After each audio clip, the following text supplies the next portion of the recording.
Merhaba, günaydın. Hello, everyone. My name is Ryan Lavalley. Teşekkür ederim for the invitation to speak with you today about occupational therapy and the community. I'm really excited and honored to have the opportunity to speak with all of you about the type of work that I'm trying to propagate and develop here in the United States and share some of the lessons learned and ideas that we've been using to build a community practice within at least our context here in the US. So I want to talk with you all a little bit about embracing community in practice and advancing that community-rooted occupational therapy practice that has been developing over the years. Just to give you a little bit of a sense of who you're talking to, again, my name is Ryan Lavalley. I have about 9 years of experience as a community occupational therapist here in the United States. Most of my work has focused in 3 different areas, that being aging, housing, and community engagement. I have worked with older adults in a variety of different approaches and settings, both in individuals, with families, as well as at the community level, which I'll talk a little bit about.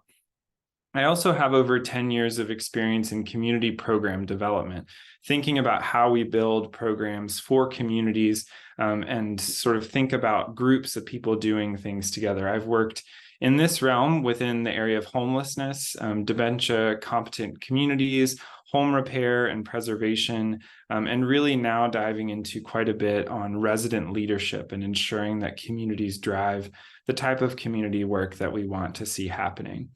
I did graduate with my PhD in 2019 in occupational science here at the University of North Carolina at Chapel Hill. My focus in that work was really at the sort of social theory level, thinking about how we conceptualize the community and collective experience of occupation, communal experiences of everyday life, and through a lens of justice and collective doing and how communities can come together. So today I'm an assistant professor at the University of North Carolina, Chapel Hill in the Division of Occupational Science and Occupational Therapy. I teach in both our master's program and our PhD program, largely focused on theory and community practice and occupational science. I'm also the lead for the Community Practice Lab here at the university that focuses on this type of work out in community that I'll talk a little bit more about today with you. I'm also the director of an organization on campus called the Partnerships in Aging program. This is a community university bridge program that really focuses on older adults aging and training students and older adults in sort of age-embracing communities. So really tackling ageism and creating age-friendly spaces in our local communities. So those are my 3 sort of big roles that contribute to this work.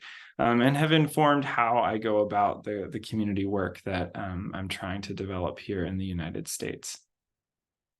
So today's agenda is really quite simple. I want to answer 3 questions with you. The first is, what is community practice, at least here in my context? How do we understand it? And then how do we conceptualize and understand that community level practice within an occupational therapy frame, as well as therapy in general?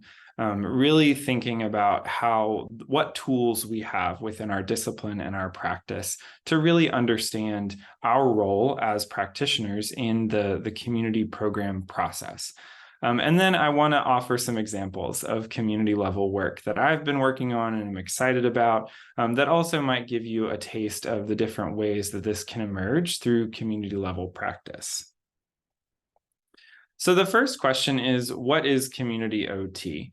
I think historically, if we look back at our history, at least with occupational therapy here in the United States, we actually started in this realm.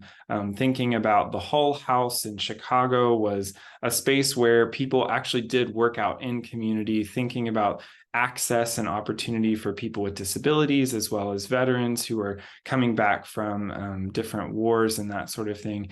And so we were really born as occupational therapy in this sort of social model.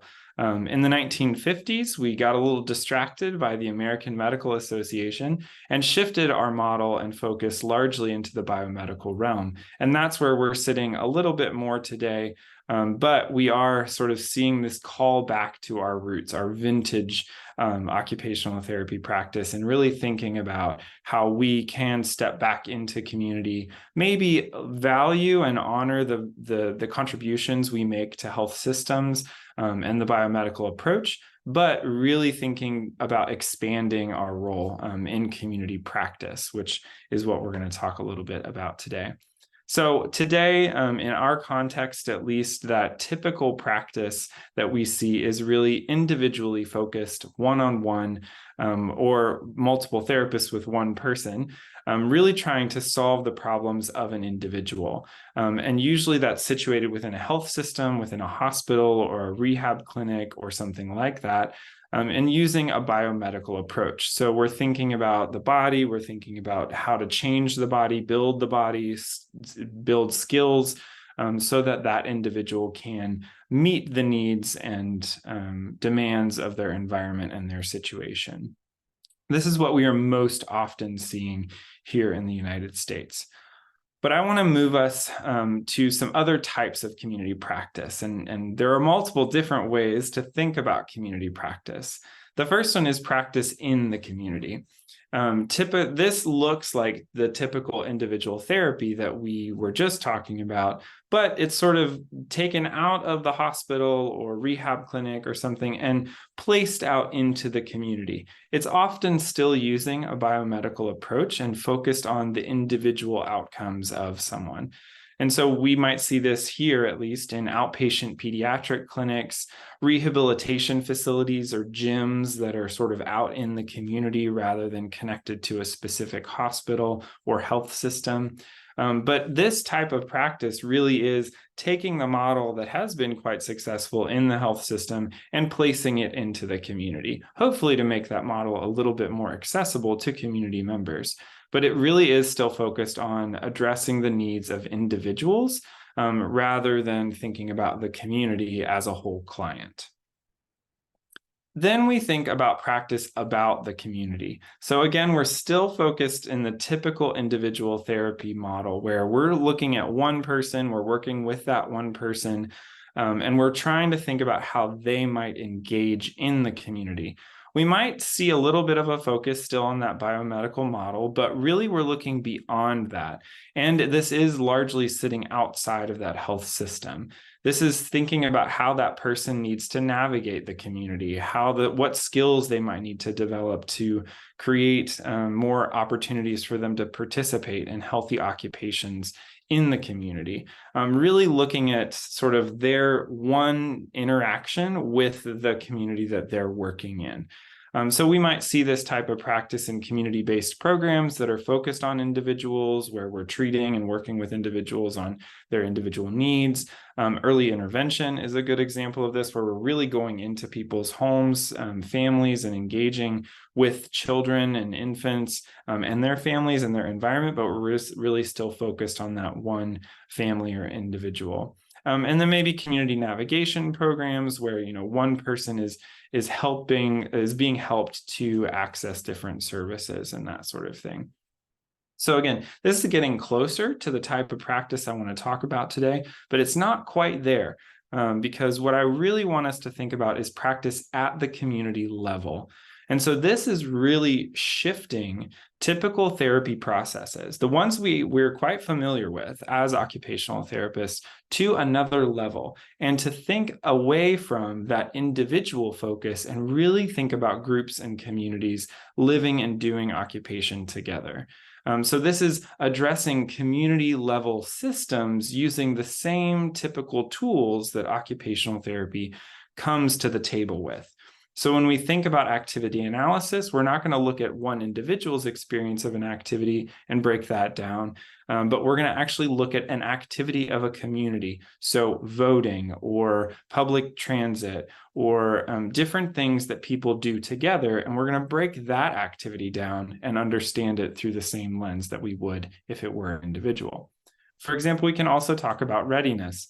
Individuals have a certain level of readiness in the therapeutic process for intervention, for change. We can also talk about that at community levels. So Is a community ready for a program that you might want to propose? Is a community ready to make a big change in the habits and routines and norms that go on in that community? Again, a tool that we bring to the therapeutic process, we're just applying it now at a different scale. We also are very familiar with systems thinking in occupational therapy. So we often are talking about, well, the neurology of someone is impacting the cardiology of someone, and the sensory systems are influencing the cognitive systems. Well, that's the same type of thinking, but we need to, again, expand this at the community level and think about, how do economics impact environment? How do transportation systems impact people's access to health? How do the different politics that are going on in a community really influence someone's choices around their occupations or everyday living? And so again, that systems thinking is really absolutely necessary, but we're just applying it in a different way. And then finally, grading activities is another example where, we're working with a single individual. We want to make sure they hit that just right challenge, where we want it to be a little challenging of an activity, but not to overwhelm them. In that same way, we want to grade activities for communities when we're thinking about programs that we offer to them, or different system changes that we make. Is that possible for a community to really take on, given their capacity in that moment? Or do we need to add some support, add some assistive technology, and then move that into sort of a more supported space?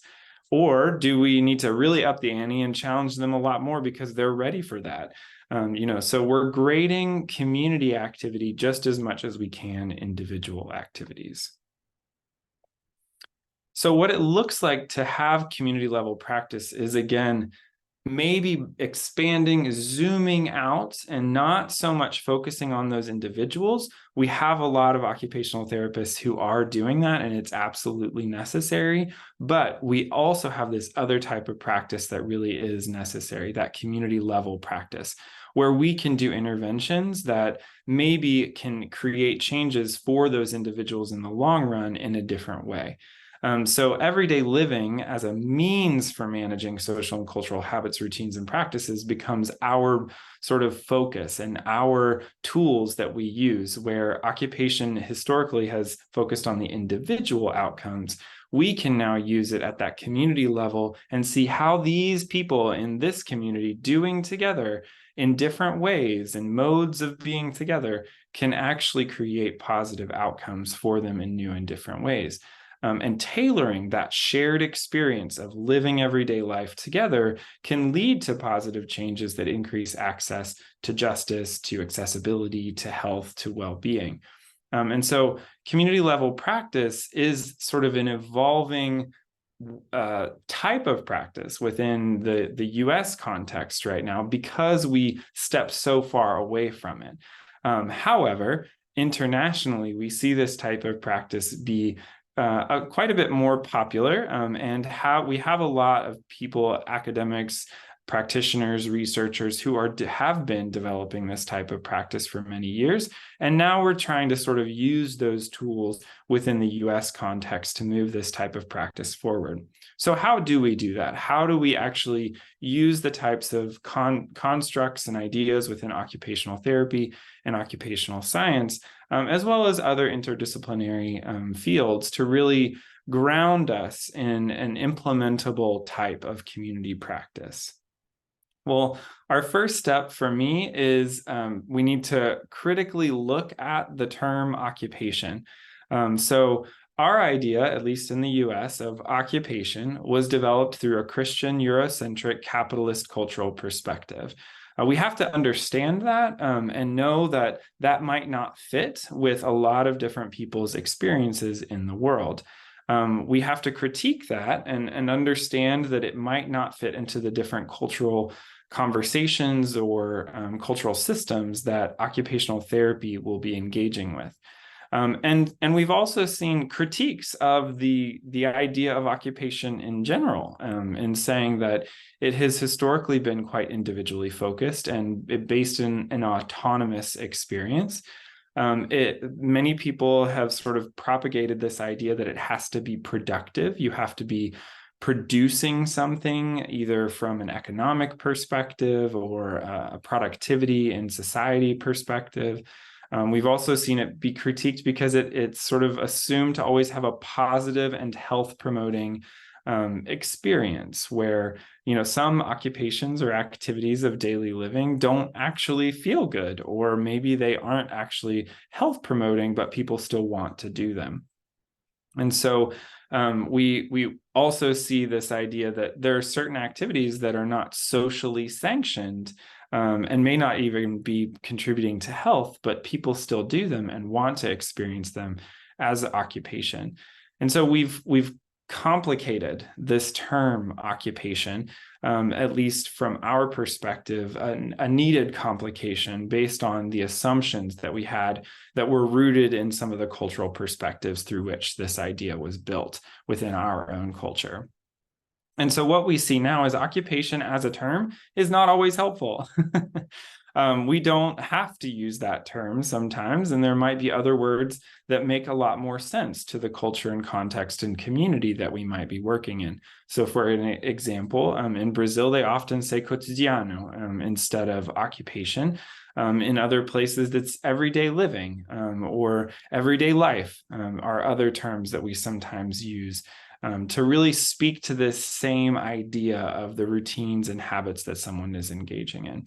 So you'll hear me, as I move forward in this presentation, use some pretty flexible language around this everyday life idea or occupation. I don't always use that term, particularly because when we are working in community, we need to make sure that the terms and language we use match with the cultural context and community that we're working with. But all of this includes this idea that everyday living, everyday life, habits, routines, occupation can be a tool that we use as a medium for change. Mobilizing occupation or everyday life as the tool and place where change can happen is a really powerful idea that has come through our science and discipline. So once we've critiqued it, we can look at the different theoretical frames that have offered sort of a critique and a shift within our understanding of occupation so that we can get to an understanding of occupation that does look at the community level. So we see that historical focus on individual in English language, occupational science and occupational therapy, at least. And we see a shift using pragmatist theory, largely John Dewey, as well as other pragmatists like Jane Addams, who were actually quite connected to the roots of occupational therapy and its origins. And it shifts our understanding of this occupation to a socially situated action. So there are connections between an individual and the social and cultural context around them. They aren't just a bubble of agency deciding to do everything in their lives. They have connections and relationships with the people around them and the culture and the history that is sort of moderating how they live out that everyday life. And so we see that shift, 2006, 2016, even into today. We're growing in using this pragmatic theory to move us into a broader understanding of the emergence of everyday life and occupation. And then we also see a critical shift both within occupational science and occupational therapy, where we are actually looking at power and social structures a lot more intently and making sure that we're thinking about how power and social structures are impacting the experience of everyday life. So we recognize that there is power structures, there's oppression, there is limitation, there is injustice that actually moderate the experience of everyday life for various populations within our world. And there's habits and structures that are quite durable within our society that actually keep that sort of power structure in place. So pragmatism tends to be a bit more optimistic in that we are all coming together, we are connected, we can create positive change. Critical theory tends to be a bit more pessimistic in that it's recognizing there's these really heavy power structures that moderate occupation in everyday life. But each of these give us specific strategies when we're walking into the community to think about and conceptualize occupation. So from a pragmatic perspective, we'll start in the optimistic realm. We Well, some of the strategies that we gain from this sort of framework is focusing on real consequences. So we don't want to live in the hypothetical. We want to actually look at and see what's going on in the community. And maybe there's ideas in the literature that if we do one thing, then an outcome will happen. Well, sometimes that doesn't actually happen. So we want to respond to and engage with the real consequences of occupation in community. We also want to embrace that relationship. So recognizing that there's always social situations that are complex and that people are managing and figuring out their everyday life through these relationships as we try and intervene or support effective change within that community. And then again, because of its optimistic perspective, learning through doing and trying is really important in the pragmatic world. So just trying some things out, figuring out if they work, seeing if we can re-coordinate a community so that something does actually change for the better. And sort of then coming back and looking at the real consequences of that becomes sort of the pragmatic cycle. But then we have the critical strategies. And this is a really nice balance to the optimism of pragmatism in that with critical strategies, we really want to acknowledge the power differentials that might exist both between us as practitioners as well as the community in general. So seeing how power might play into how habits and routines in a community are developed, how connections are managed or gatekept by different people, and really thinking through how we want to step into the power dynamics of that community. This really takes a lot of critical reflection before action. It recognizes there's lots of problems and pitfalls that we might fall into because we aren't being critical of the power dynamics of a situation. Where pragmatism says, hey, jump in and try and see what goes on, critical theories say, step back, hold on, make sure you understand the power first. And in doing that, we also have a chance to attend to policy and social structures. When we look at the policies that have been codified within a community, it gives us a sense of the values and principles and power dynamics that are going on within that community. And that actually might be a place for intervention rather than the individuals themselves. And so this also opens up a new space for occupation to be impacting policy and social structures as we try and create change within a community. So doing this work requires a team, much like an individual or in the typical type of occupational therapy practice, we have an interdisciplinary team that might consist of physical therapy, speech language pathology, nursing, physicians, nutrition teams. We have our team that we are most regularly engaging with. Well, within community work, that's a little different. Our team often includes public health professionals, social workers, city and regional planners, applied anthropologists, geographers, and each of these interdisciplinary teams sort of inform how we think about this conceptualization of occupation at the community level, but also give us a lot of history and literature and data about how different interventions might actually impact the work that we are doing. Public health tends to have that real focus on behavior, but almost as an outcome where they want to make sure that the different types of behaviors that they are promoting are health promoting and that people have more access to them. And, OT tends to bring that more into this is our tool, that behavior, that action is something that we're using to create other outcomes in the long run. Social work I've found to be really helpful in thinking about networks and social systems. Families and access points and how these different social systems are actually creating access to different health opportunities, well-being, or creating systems of oppression or exclusion from these different opportunities. City and regional planning is actually a discipline here that I'm getting really excited about and engaging with a little bit more. In that typical OT, we often hear about how we are thinking about the built environment where somebody's body is engaging with the world and the room and the chair around them, all of these different things. Well, take that idea and really expand it to a whole community. And that is often city and regional planning and really understanding how humans move through their built environment including the actual green spaces, the transportation systems, how buildings are built, the architecture, and the zoning laws and that sort of thing.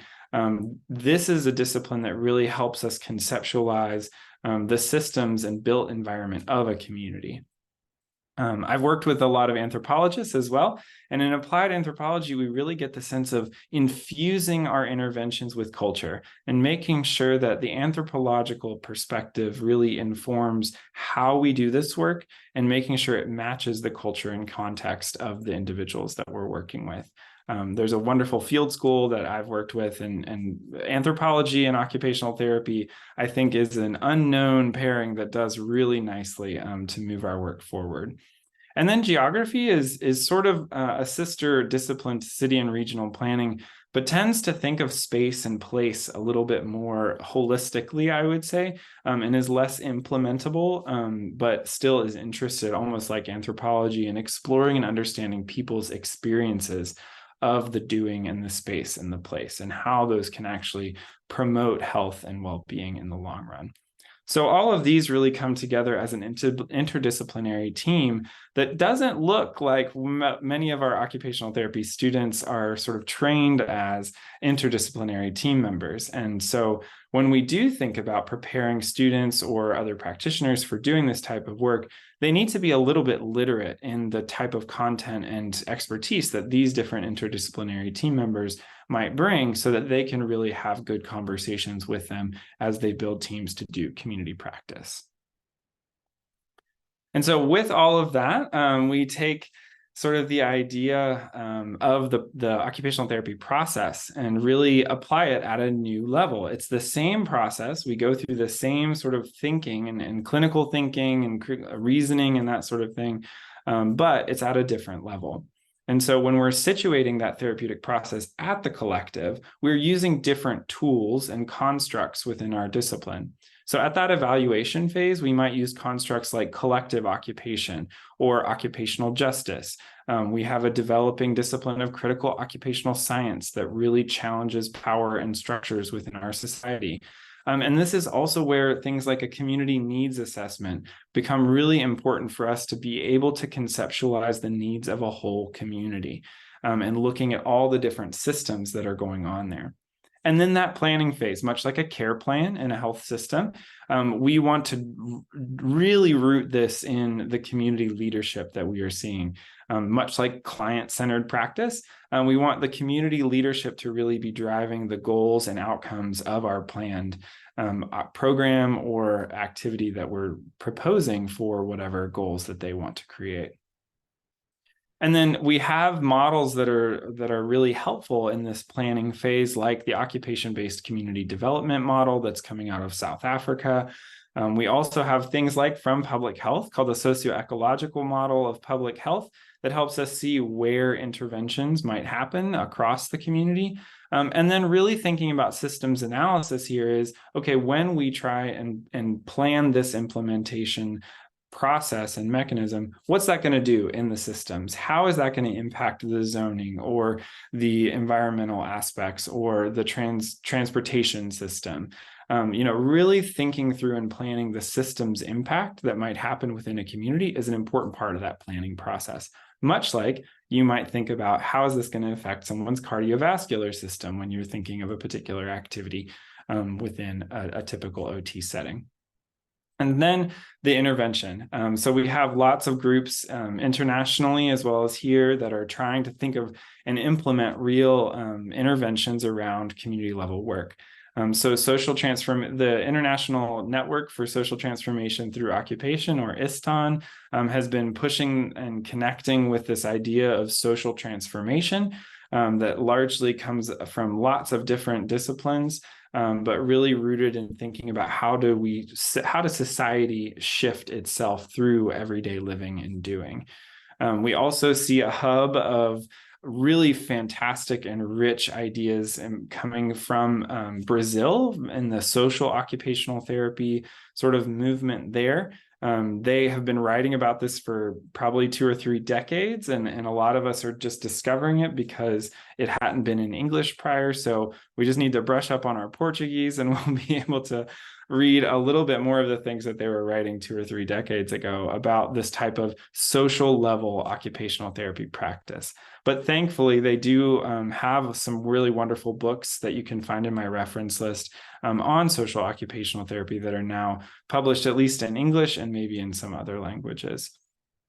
We also have other non-OT intervention approaches like community-based rehabilitation that has been developed in other disciplines, but can help really guide the intervention process. And so as we think about, typical therapy, we are looking for specific outcomes, participation in ADLs, making sure someone is doing healthy habits. Whereas at the community level, again, we're going to shift. We want outcomes to really be evaluating the community as a whole.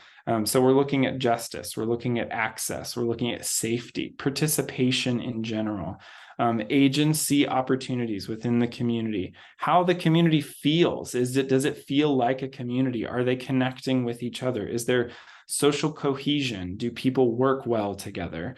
Do people feel like there's a strong sense of belonging? Are they able to mobilize around specific actions that they have? So again, the outcomes are a little bit different that we're looking for, but we're still using that same therapeutic process within the community practice realm to achieve sort of the occupational therapy work. So with all of that, with the interdisciplinary team, with the constructs, with the different tools that we have in our discipline and the different models and approaches that we've developed, I want to give you some examples of the type of work that I'm doing in our lab here, as well as in our local community. So this is our team. I would say community practice takes a big team. When you're working across a whole community, you need lots of brains and people and energy to really connect and understand the complexities of the community. You can see that there are lots of different types of people. That's, I think, also really important in recognizing the diversity of your team so that you can really bring perspectives that can match as much as possible with the communities that you're working with. This is quite an interdisciplinary team as well. We have occupational science and therapy. There's 2 or 3 of us actually who come from that background. We also have 2 or 3 people who come from city and regional planning. We also have a geographer and student and PhD student in the team.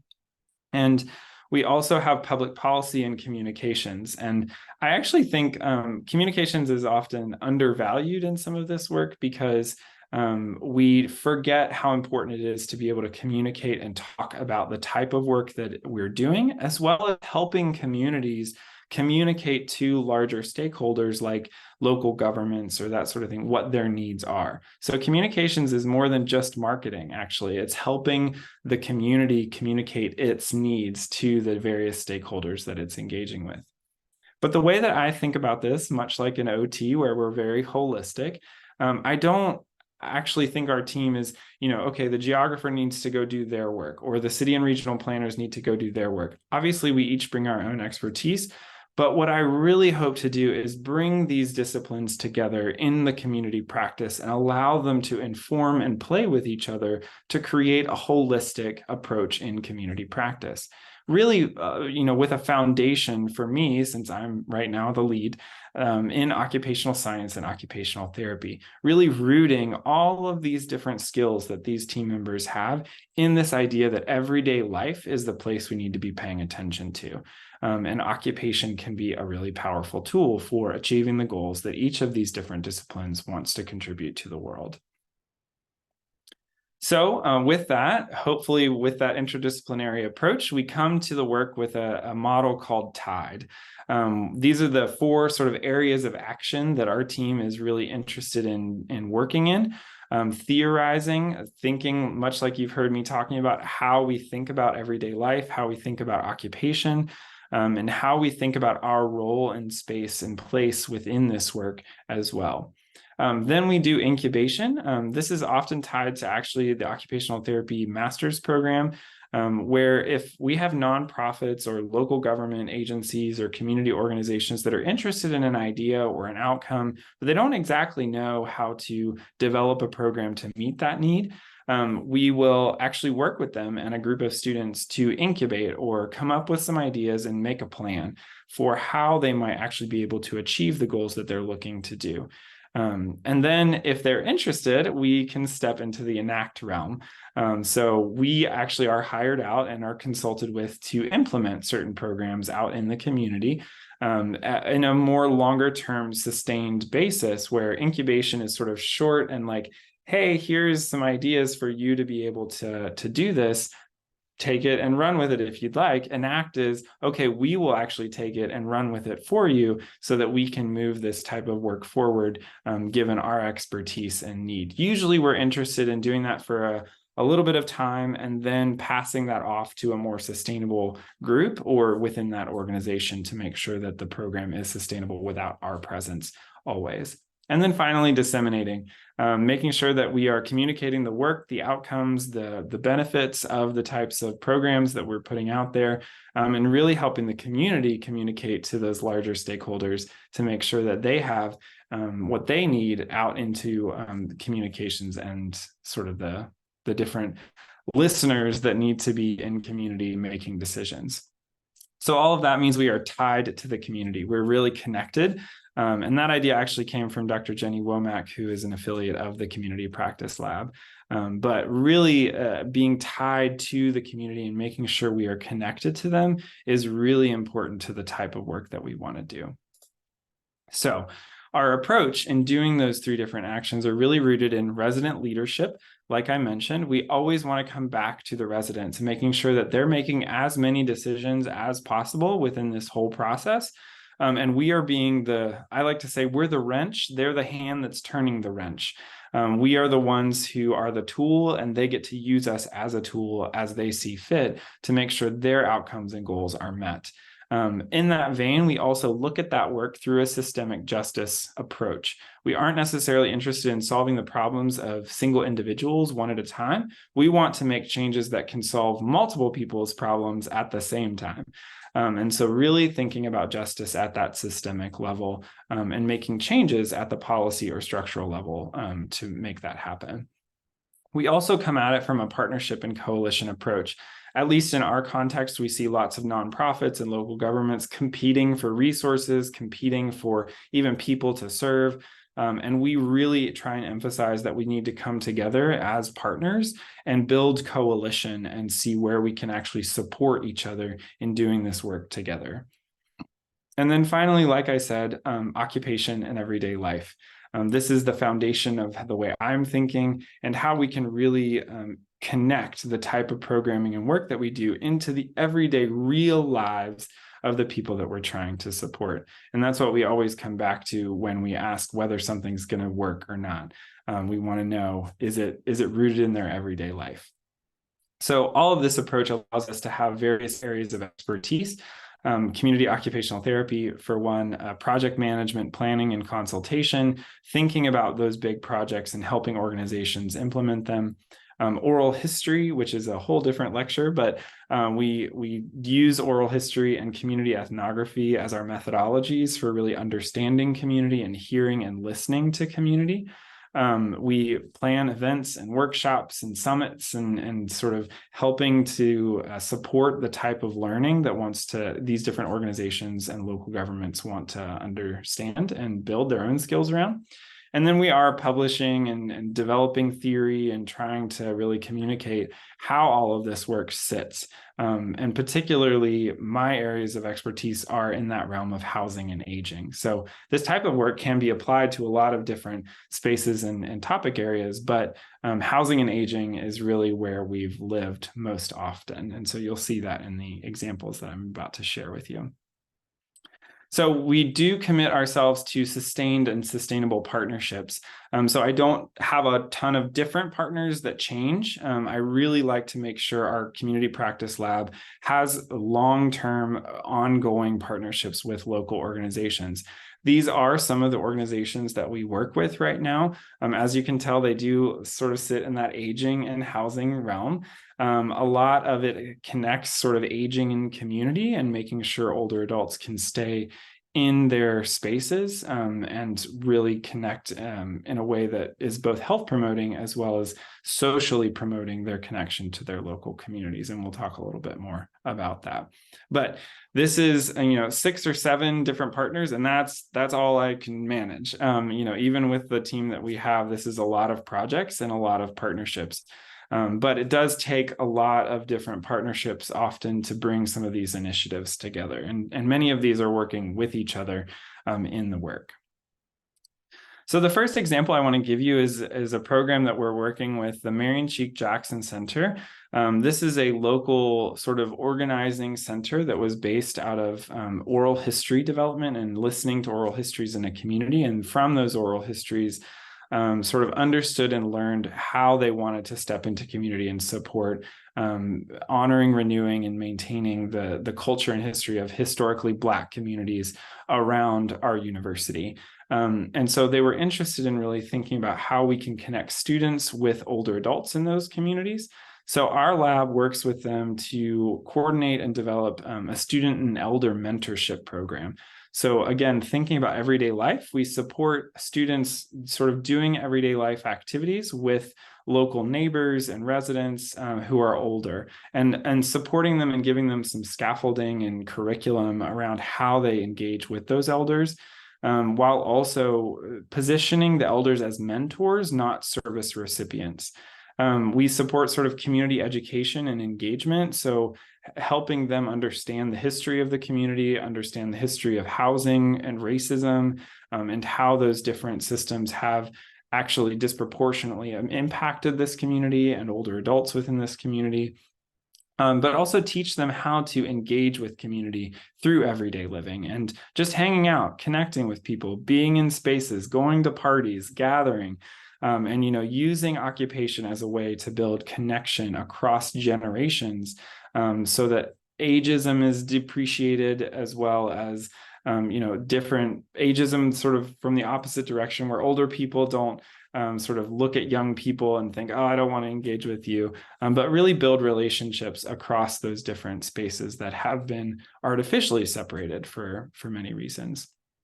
In this same vein, we actually connect the center and the older adults through this program to broader aging support services in the county that I'm connected to, and helping them connect to social workers or other people who might be able to support them in accessing services. And then finally, our big project is we're actually helping them develop a respite care center at the home you see there at the bottom. This house they want to turn into a respite center for older adults. And so again, we are working with them to plan and incubate that project. And we're actually stepping into a little bit of project management to move that project forward to see if we can bring it to fruition. So again, we're sort of working at the realm of these different systems like housing, aging, racism, US history, and how we can really work within those different systems to bring about positive social change for this community. Another example that we have is we were asked by Habitat for Humanity to lead an oral history project within a different community in our area that is a historically Black community, as well as now has an increasing amount of Spanish-speaking population within it.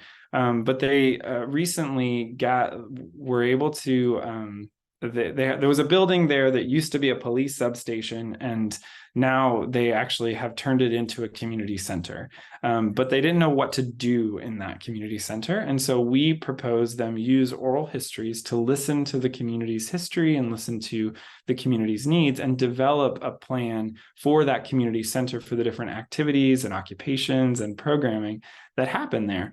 And so this is our team who sort of worked with them to develop that strategic plan that we ended up calling Vitalize for the community center using oral histories. And so this is just an example. I'm not going to read through all of this, But it's an example of the type of strategic plan or incubation strategic plan that we might offer to a local community organization. We paired with a Fairview Community Watch, which is sort of a resident leadership group, and then Habitat for Humanity and our lab. And we came up with a 4-phase project process for this project to move forward, given funding and center staffing and the different types of activities that actually might be implemented within this community. A group of Masters of OT students worked with me in this particular project to really come up with what's going on, what are they doing in this community center that will support the different types of outcomes that this community is looking for. I think what's really exciting about this is because we gave them that concrete plan, they were actually able to go to local government and get funding because they saw that there was a plan for the community center. And so they were able to do this plan actually also included accessibility modifications to the community center. We were able to connect them with an accessibility expert, and they provided that within the plan. And some of those have actually already been funded by the town to actually change the built environment of this community center to make it more accessible. And so if we think about that typical OT where we're giving sort of a home exercise program or something that really walks someone through the different things they need to be doing, this is exactly what we're trying to do with these strategic plans. We're offering an exercise process for them to really engage and know the steps, the very basic steps to move this strategy forward. So once we did that project, actually Habitat for Humanity really loved our approach, and they really liked the way that we foregrounded resident leadership, resident interests, and using oral histories to build relationship and connection that really informed how the work went forward. And they said, well, can you teach us as an organization how to do that ourselves? And so after that, that was a year-long process with the community center. The next year, they actually hired us to do some consulting around their own team development. And so we came up with a second strategic plan called Engage. And this was not specifically for a community center, but actually for Habitat to move this work forward themselves. And so we gave them the ingredients for over the course of a year with resident leadership in the room. We had community consultants who had worked with Habitat in the past, who lived in the communities that Habitat was working in, come in and really take part in the whole process of developing what would it look like for Habitat to put more staff into this type of work, put more training, and engage in communities a little bit more strongly than they had previously been doing. And they are very excited to start enacting that this year, which is where we are now, in trying to support them in actually hiring some of the staff and moving the neighborhood engagement initiative and strategic plan forward. So in connection with sort of the broader housing realm, another initiative that I think is really interesting and sort of sits even at a broader level of community across an entire county, which is sort of a subsection of one of our states here. We have been working with the Orange County Home Preservation Coalition. And this coalition is essentially all the different organizations in the county who provide home modifications or repairs.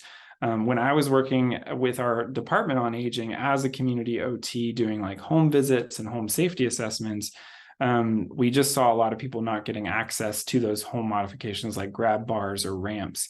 And so they wanted to know why it was creating such a problem within the system for older adults to access that.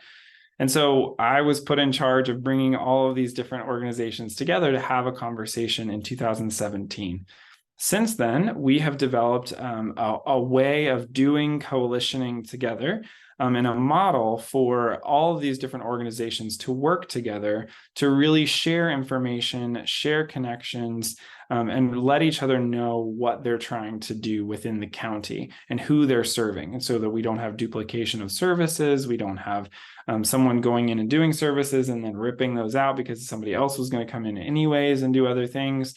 And so this has been a really interesting project because I, as a therapist, have been sort of therapizing a coalition. I've been providing therapy to multiple organizations all at the same time who are trying to work together, sort of like family therapy. But this has really allowed us to develop a model over the many years, and we are much more formalized now. The CPL, or the Community Practice Lab, coordinates the coalition. And we work with team members to communicate with homeowners and connect different organizations to each other so that they're communicating better together. And then we're also actually collecting a lot of data about this and have been able to provide aggregated data analysis to the county as a whole to say, this is what's going on with our home repair network. While at the same time increasing access to home repairs and modifications to homeowners and residents by changing the system that they're trying to navigate. Rather than them having to navigate a really complex system, we're hoping that we're changing the system to make it more simple, and we're actually doing much of that navigation ourselves. And so with that, we're able to provide evaluation and recommendations. We just finished our sort of program evaluation this past summer, and we're starting sort of a new phase of growth within the coalition to move it forward. Again, finding that just right challenge, those just right activities. We have an online database that we use to share information. I've used a lot of principles of universal design and sort of intuitive database design to help make sure people can access that information in a very real, concrete way. So I do also have an article that sort of speaks about how I use my OT brain and skills to coalition with these different organizations. And it's been really interesting to try and apply those skills to this big of a community or an organizational structure. So the key conclusions that I have for you all today is that occupational therapy can work with communities in multiple ways. We can go from an individual level sort of intervention all the way to multiple organizations all working together in a coalition. And all of those are valuable. What we have historically focused on is that individual side. And so what we need to move into that community level is some of the tools that I've presented about and talked about today. All of that, though, no matter individual to collective, has to be rooted in listening to the experience of the communities, being with them, connecting with them, allowing them to lead the process, and using tools that really critique our own presence in those relationships is absolutely necessary to make this type of work successful. And working at the community level for that reason requires a lot of attention to complexity in systems.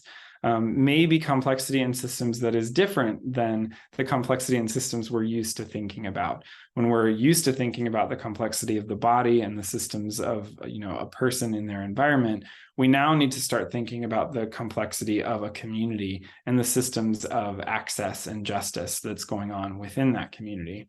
And that allows us to really step into this type of work in a new and different way. And in a way that feels a bit more effective and situated within the community that we're working. And then finally, that interdisciplinarity is really important for this process to be successful, making sure that we are pulling on the expertise that we don't necessarily have. I did not get educated in city and regional planning. I am feeling like I'm learning a lot about that, but pulling on and building a team in partnership so that we can be informed as we lead or support these types of initiatives in community is really important. And there's lots of systems out there that we'll never know everything about. So building a team, including the residents and community members of that community, is absolutely important to the work being successful.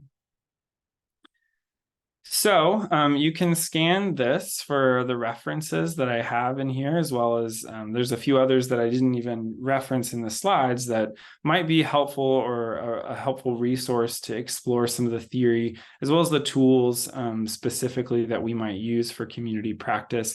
You're also welcome to reach out and connect with me. You can do that through the CPL website. You can also look more into more detail about the different examples that I've provided today, see some of the documents and reports and strategic plans that we've produced. You're also welcome to email me, reach out. I love connecting internationally with different ways of doing this type of practice and thinking through how these different cultures and contexts might support community practice.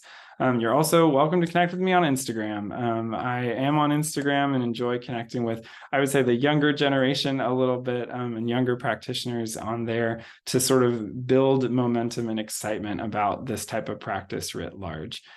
So I hope that what I've shared with you today has been thought-provoking and given you some strategies and directions to go as you consider how to really unify communities and work as occupational therapy practitioners or therapy practitioners in general in community systems and community places.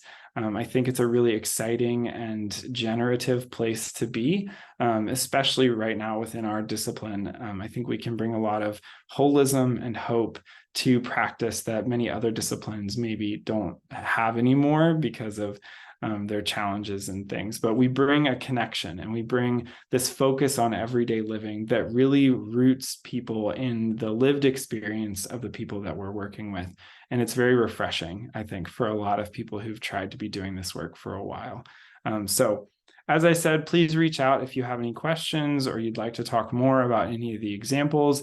Those are not the only examples that we have of the type of work we're doing. So you can look at more on the Community Practice Labs website as well. If you have examples or want to get involved in anything of what I've talked about right now, for example, the International Social Transformation through Occupation Network or Social Occupational Therapy, please reach out. I'm happy to connect you with those that I might know who would be interested in connecting as well. And so finally, I'll just say Teşekkür ederim. Again, thank you for the opportunity to speak with you all. It's a real honor to be able to share the exciting work that I feel like is really a dream come true for me. So please reach out and hope to see you around the occupational therapy world.